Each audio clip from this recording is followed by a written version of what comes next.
por un poco ver cómo eran las cosas en las que yo soñaba, y luego me la habían cerrado y pasé 8 años que es que pasaba delante de un cine. O sea, para mí el acto de sentarme en una butaca y ver una película era excruciante, ¿no? ¿Cómo se llama? Era destructivo, vamos. Era totalmente destructivo, sí. Yo sufría, o sea,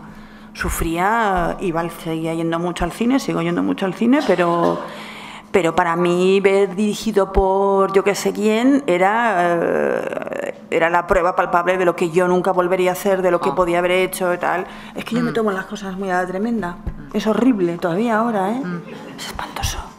Bueno, pero yo es así. Creo difícil conseguir dirigir cine, escribir todavía, pero dirigir si no hay ese elemento obsesivo, ¿eh? Isabel, o sea que eso me parece que es una cosa fundamental. Pero ¿tú no crees que lo de sufrir está sobrevalorado? Es que... Bueno, yo debo decir que a mí siempre yo soy muy optimista y soy optimista, soy al revés, digamos, mi nervio tal, pero soy tranquila y tal. Y recuerdo una cena en mi casa con un grupo de directoras que empezaron todas a contar sus angustias y yo pensé, joder, yo debo ser mucho peor porque no tengo un trauma. Luego me di cuenta de que era mentira, de que tenía seguramente algún trauma más profundo de los que allí se manejaban. Depende. Es verdad que sufrir a lo mejor está, pero la obsesión, ya no el sufrimiento, la obsesión sí creo que es necesaria. Sí. Bueno, ¿y cómo te recuperas de esa...? Bueno, pues fue una época de mi vida que hice mucha publicidad. Yo ahora reconozco que es que veo un anuncio y es que me dan ganas de vomitar también, ¿no? O sea, yo ya... O sea, tengo un punto que es que tengo una conversación con una agencia para hacer un spot y es que cuelgo y digo, no puedo, y no lo hago, ¿no? Creo que también hay cosas en la vida que hay que decir, basta, y no. Y para mí la publicidad fue una buena escuela. Trabajé con muy buenos directores de fotografías, o sea, trabajé, pues yo qué sé, con Estoraro, con Ruiz Anchía, con Ed Chapman, que es pues el director de fotografía de Ed Lachman, perdón. Chapman es el que mató a alguien, mató a alguien, no sé a quién, pero mató a alguien. Ed Lachman, que es un Oscar de fotografía por Far From Heaven, ha hecho toda la fotografía de las películas de Kids, etc. Es un gran director de fotografía, un tipo que me enseñó mucho, con Robbie Mueller. Yo aprendí mucho con toda esta gente, trabajé mucho en Estados Unidos y en un momento viví por circunstancias X en un sitio al lado de Seattle y empecé a escribir poco a poco. Bueno, tuve una gran epifanía en Miami, que es la ciudad que más detesto del mundo. O sea, dices, bomba de neutrones. No, primero la gente de Miami se la saca y la ciudad es que no puedo con ella. Bien. Entonces tuve que rodar un spot para unas latas, el equivalente del atún calvo, pero en Italia. Entonces yo diría que es de las cosas más kitsch que he hecho en mi vida. Tiemblo el momento que alguien lo ponga en YouTube y mi hija lo vea y tenga que darle explicaciones, no sabré qué decirle. Era un spot donde unas chicas, bastantes, vestidas de lata de atún, salían del mar. O sea, iban como una especie de lata de atún y yo recuerdo que yo miraba por la cámara y decía, pero esto, ¿alguien no va a parar esta insania? ¿Creen que esto hay que rodarlo? Sí, no, fue tremendo, ¿no? Tengo que decir que el creativo era un tipo italiano muy divertido, que además es un escritor y que tenía ese punto de distancia, de decir, que siempre me decía aquello de coge el talón y vete, pero claro, es que cuando tienes que rodar y ves aquello y no sabes cómo encuadrar, ¿no? Porque era muy complicado. Bien, y hacía mucho calor y los rodajes en la playa a mí no me van.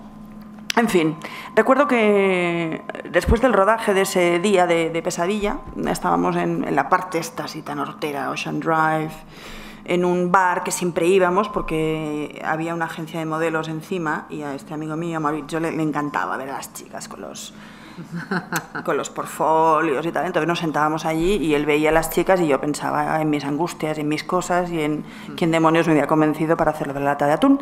Entonces recuerdo que pasó una chica patinando y nos dio unos prospectos. Esos prospectos buscaban gente candidatos para un estudio sobre la depresión, para un medicamento que luego fue el Prozac. Era Pfizer, la empresa esta, buscaba gente candidatos de esta gente, bueno, porque te dan, bueno, esto que te dan un medicamento, y haces de conejillo de indias y te pagan y tal. Entonces buscaban a gente deprimida y pensé, quizá debería ir.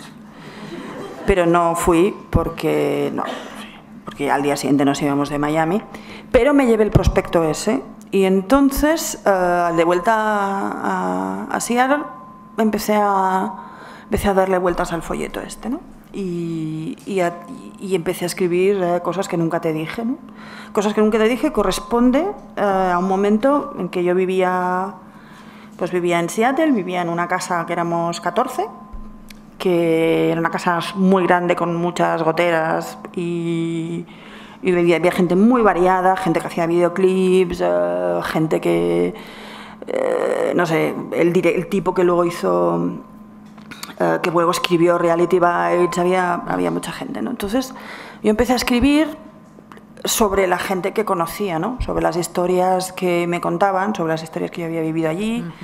Y bueno, entonces la historia del hombre deprimido quedó como un episodio de la historia y los protas, y para mí el protagonista de la película es Don, no es Anne, es el tipo este que tiene esta depresión, que intenta ayudar a los demás como una manera de paliar su depresión y ahí escribí el guión este. Para mí, claro, fue muy natural escribirlo allí, no me parecía, bueno, era mi vida en aquel momento. Claro, la sorpresa fue que cuando volví a España, yo el guión lo escribí en inglés, lo tradujimos al castellano y lo enseñabas aquí y era como que, mira, o sea, vamos, grandes productores españoles me han dicho unas cosas del guión. Primero no lo entendían, no sabían quién era esa gente.